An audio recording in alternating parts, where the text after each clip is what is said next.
രാജ്യതലസ്ഥാനത്തെ അക്ഷരാർത്ഥത്തിൽ നടുക്കിയ ഡൽഹി ചെങ്കോട്ടയിലുണ്ടായത് ചാവേർ ആക്രമണമെന്ന സൂചന.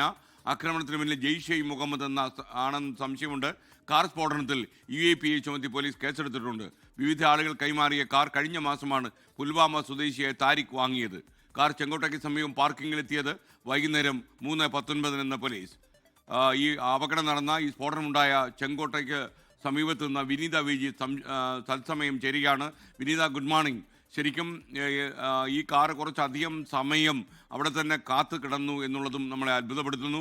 ആരുടെയും കണ്ണിൽപ്പെടാതെ അവർക്കിത് നടപ്പിലാക്കാൻ കഴിഞ്ഞു എന്നുള്ളതും നമ്മളെ ഉത്കണ്ഠാഭരിതമാക്കുന്നു. എന്താണ് വിവരങ്ങൾ? Good morning. Very good morning SKN. തീർച്ചയായും ഞാനിപ്പോൾ നിൽക്കുന്ന ആ സംഭവ സ്ഥലത്താണ്. ഇവിടെ ദൃശ്യങ്ങളിലേക്ക് വരുമ്പോൾ നമുക്ക് കാണാൻ കഴിയുന്നുണ്ട്. ഇപ്പോഴും ഉദ്യോഗസ്ഥർ ഇപ്പോഴും ഇവിടെ തന്നെയാണ് ഉള്ളത്.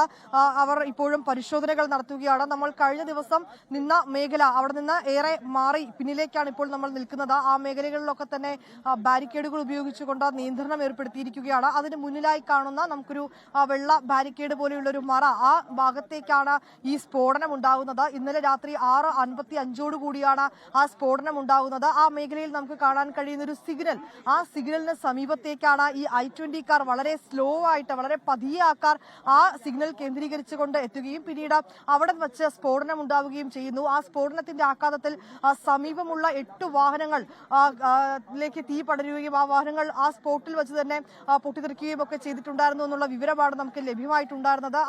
അതിൽ 6 കാറുകൾ, 2 ഓട്ടോറിക്ഷ, ഒപ്പം 9 പേരാണ് ഈ സ്ഫോടനത്തിൽ മരിച്ചതായിട്ടുള്ള വിവരവും നമുക്കിപ്പോൾ സ്ഥിരീകരിക്കാൻ കഴിയുന്നുണ്ട്. 30ഓളം പേർ ഇപ്പോഴും ആശുപത്രിയിൽ പരിക്കേറ്റ ചികിത്സയിലാണ് ഉള്ളത്. ഇപ്പോഴും ആ സ്ഫോടനം നടന്ന മേഖലയിൽ നമുക്ക് കാണാൻ കഴിയുന്നുണ്ട്. അവിടെയൊക്കെ ഉദ്യോഗസ്ഥർ ഉണ്ട്, ഫോറൻസിക് വിഭാഗമുണ്ട്, NIA ഉദ്യോഗസ്ഥരുണ്ട്, NSG കമാൻഡോ ഉണ്ട്. അവരൊക്കെ എത്തി ആ മേഖലകളിൽ നിന്നൊക്കെയുള്ള വിവരങ്ങളും തെളിവുകളും ഒക്കെ തന്നെ ശേഖരിക്കുകയാണ്.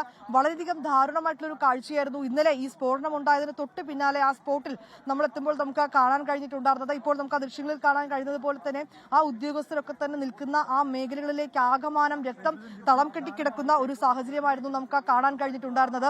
ഒപ്പം തന്നെ ആ മേഖലകളിൽ ഈ മനുഷ്യരുടെ ശരീരാവശിഷ്ടങ്ങളൊക്കെ ചിതറിക്കിടക്കുന്ന ആ തരത്തിൽ വേദനാജനകമായ ഒരു കാഴ്ചയാണ് ഉണ്ടായിരുന്നത്. ആ മേഖലകളിലൊക്കെ തന്നെ ഇപ്പോൾ ബാരിക്കേഡുകൾ ഉപയോഗിച്ചുകൊണ്ട് ആ മേഖലകളിലേക്ക് ആരെയും കടത്തിവിടാതെ അവിടെ ഫോറൻസിക് വിഭാഗം ഒക്കെ എത്തി അവിടെ നിന്നുള്ള തെളിവുകൾ അവർ ശേഖരിക്കുകയാണ്. ആ സമീപമായിട്ടുള്ള സിഗ്നൽ നമുക്ക് ഇപ്പോഴും കാണാൻ കഴിയുന്നുണ്ട്. SKN സൂചിപ്പിച്ചതുപോലെ ഇതിൽ ഏറ്റവും ദുരൂഹതയേറുന്നത് 3:19 ഈ വാഹനം നമുക്ക് ഈ കാണാൻ കഴിയുന്ന ചെങ്കോട്ടയ്ക്ക് സമീപമുള്ള പാർക്കിംഗ് ഏരിയയിലേക്ക് എത്തുന്നത്. അത് ഈ സമീപമുള്ള CCTVകൾ കേന്ദ്രീകരിച്ച് നടത്തിയ അന്വേഷണത്തിലാണ് അത്തരത്തിലേക്കുള്ള തെളിവുകൾ അന്വേഷണ സംഘത്തിന് ലഭ്യമായിട്ടുണ്ടായിരുന്നത്. 3:19 ഈ പാർക്കിംഗ് ഏരിയയിലേക്ക് എത്തിയ വാഹനം ഏതാണ്ട് 2.5 മണിക്കൂറിലധികം എടുത്ത 6:48 കൂടിയാണ് ആ വാഹനം ഈ കാണുന്ന സിഗ്നലിന് സമീപത്തേക്ക് വരുന്നത്. എന്തിനാണ് ഇത്രയും അധികം സമയം ആ വാഹനം അവിടെ പാർക്ക് ചെയ്തിട്ടുണ്ടായിരുന്നത്? ഈ വാഹനം പാർക്ക് ചെയ്തിരിക്കുമ്പോൾ ആ വാഹനത്തിൽ ഈ I-20 കാറിൽ ആരൊക്കെ ഉണ്ടായിരുന്നു എന്നതുൾപ്പെടെയുള്ള കാര്യങ്ങൾ അന്വേഷണ സംഘം ഇപ്പോൾ പരിശോധിച്ചു വരികയാണ്. നിലവിൽ 3 പേർ ഈ കാറിൽ ഉണ്ടായിരുന്നതായിട്ടുള്ള ചില വിവരം അന്വേഷണ സംഘത്തിന് ലഭ്യമായിട്ടുണ്ട്. ഇവരെ കേന്ദ്രീകരിച്ചുകൊണ്ടുള്ള അന്വേഷണങ്ങളൊക്കെ തന്നെ ഒരു ഭാഗത്ത് നടക്കുന്നുമുണ്ട്. മറുവശത്തേക്ക് വരുമ്പോൾ നമുക്ക് കാണാൻ കഴിയുന്ന ഈ സിഗ്നലിന് സമീപത്തേക്ക്, അതായത് 6:48 ഈ പാർക്കിങ്ങിൽ നിന്ന് നീങ്ങിയ കാർ 6:52 കൂടി ഈ സിഗ്നലിലേക്ക് എത്തുകയും അവിടെ വെച്ച് ഈ സ്ഫോടനം ഉണ്ടാവുകയും ചെയ്യുകയാണ്. സമീപമുള്ള ആ സിഗ്നൽ നമുക്ക് ഇപ്പോഴും കാണാൻ കഴിയുന്നുണ്ട്. ഒരു I-20 കാറാണ് വളരെ പതിയെ ആ മേഖലയിലേക്ക് എത്തിയതെന്നാണ് അന്വേഷണ സംഘം പറയുന്നുണ്ടായിരുന്നത്. ഈ CCTV ദൃശ്യങ്ങളടക്കം പോലീസ് ഇപ്പോൾ പരിശോധിച്ചു വരികയാണ്. ആദ്യഘട്ടത്തിൽ ഈ കാറിൽ നടത്തിയ പരിശോധനയിൽ കാർ HR 26 എന്ന് എഴുതിയിട്ടുണ്ടായിരുന്നു. അതായത് ഹരിയാന രജിസ്ട്രേഷനിലുള്ളതാണ് ഈ സ്ഫോടനം നടന്ന കാർ എന്ന് അന്വേഷണ സംഘം കണ്ടെത്തുകയും കാറിന്റെ ഉടമയെ അന്വേഷണ സംഘം ആദ്യഘട്ടത്തിൽ കസ്റ്റഡിയിലെടുക്കുകയും ചെയ്തിട്ടുണ്ടായിരുന്നു. ഇയാൾ ഹരിയാന സ്വദേശിയായ സൽമാനെയാണ് പോലീസ് കസ്റ്റഡിയിലെടുത്തിട്ടുണ്ടായിരുന്നത്. സൽമാനെ ചോദ്യം ചെയ്തതിൽ നിന്ന് സൽമാൻ പറഞ്ഞു ഏതാണ്ട് 1.5 വർഷം മുൻപ് ഈ വാഹനം താൻ മറ്റൊരാൾക്ക് നൽകിയതായിട്ടുള്ള വിവരമാണ് അന്വേഷണ സംഘത്തിന് നൽകിയിട്ടുണ്ടായിരുന്നത്. ഈ വിവരം സ്ഥിരീകരിക്കാനായി RTOയുടെ അടക്കം സഹായം അന്വേഷണ സംഘം തേടിയിട്ടുണ്ടായിരുന്നു.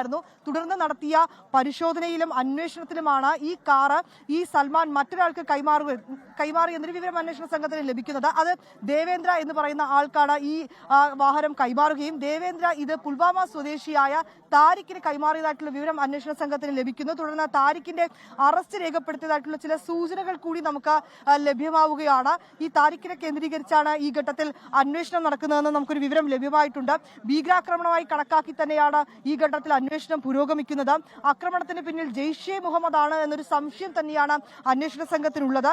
അതിൽ ഏറ്റവും നിർണായകമായിട്ടുള്ള ഒരു സംഭവം എന്ന് പറയുന്നത് SKN ഇന്നലെ ഫരീദാബാദിൽ ഹരിയാനയിലെ ഫത്തേപൂരിലും ഒക്കെ നടത്തിയ പരിശോധനയിൽ ഏതാണ്ട് 2900 കിലോഗ്രാം രാസവസ്തുക്കളും സ്ഫോടക വസ്തുക്കളും ടൈമറും പിസ്റ്റലുകളും കാഡ്രിഡ്ജുകളും ഒക്കെ തന്നെ അന്വേഷണ സംഘത്തിന് കണ്ടെത്താൻ കഴിഞ്ഞിട്ടുണ്ടായിരുന്നു. അത് ഒക്ടോബർ 27-ന് ജമ്മു കാശ്മീരിൽ നടന്ന ഒരു കേസുമായി ബന്ധപ്പെട്ട് നടത്തിയ പരിശോധനയിലാണ് ഇവ കണ്ടെത്താൻ കഴിയുന്നത്.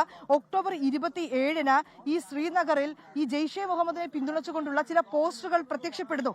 ഈ പോസ്റ്ററുകൾ ആരാണ് പതിപ്പിച്ചതെന്ന തരത്തിലുള്ള അന്വേഷണം നടത്തുകയും CCTV ദൃശ്യങ്ങൾ അന്വേഷണ സംഘത്തിന് ലഭ്യമാവുകയും ചെയ്തിട്ടുണ്ടായിരുന്നു.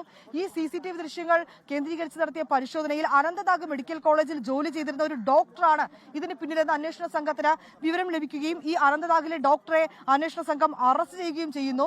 ഈ ഡോക്ടറിൽ നിന്ന് ലഭിച്ച നിർണായക വിവരങ്ങളുടെ അടിസ്ഥാനത്തിലായിരുന്നു കഴിഞ്ഞ ദിവസം ഈ ഫത്തേപൂരിലും ഫരീദാബാദിലുമായി പോലീസ് അന്വേഷണം നടത്തുകയും വ്യാപക പരിശോധന നടത്തുകയും ചെയ്തിട്ടുണ്ടായിരുന്നു. അതിൽ വലിയൊരു ആശ്വാസം തന്നെയായിരുന്നു ഇന്നലെ വൈകിട്ട് വരെ നമുക്ക് ലഭ്യമായിട്ടുണ്ടായിരുന്നത്. കാരണം ഒരു വൻ ഭീകരാക്രമണ പദ്ധതിയാണ് നിമിഷ നേരം കൊണ്ട് അന്വേഷണ സംഘം തകർത്തതെന്ന തരത്തിലുള്ള വിവരങ്ങളാണ് നമുക്ക് ലഭ്യമായിട്ടുണ്ടായിരുന്നത്. 4 ദിവസം കൊണ്ട് 4 ഡോക്ടർമാരെയാണ് ഈ സ്ഫോടക വസ്തുക്കൾ ശേഖരിച്ച കേസുമായി ബന്ധപ്പെട്ട് അന്വേഷണ സംഘം അറസ്റ്റ് ചെയ്തത്. 4 ഡോക്ടർമാർ ഉൾപ്പെടെ 7 പേരുടെ അറസ്റ്റ് ഇതിനോടകം രേഖപ്പെടുത്തിയിട്ടുണ്ട്. അതിൽ ഇന്നലെ ഈ ഹരിയാനയിലെ ഫത്തേപൂരിൽ നിന്ന് ഒരു വനിതാ ഡോക്ടറെ അടക്കം അറസ്റ്റ് ചെയ്തതായിട്ടുള്ള ചില വിവരങ്ങൾ ലഭ്യമായിട്ടുണ്ടായിരുന്നു.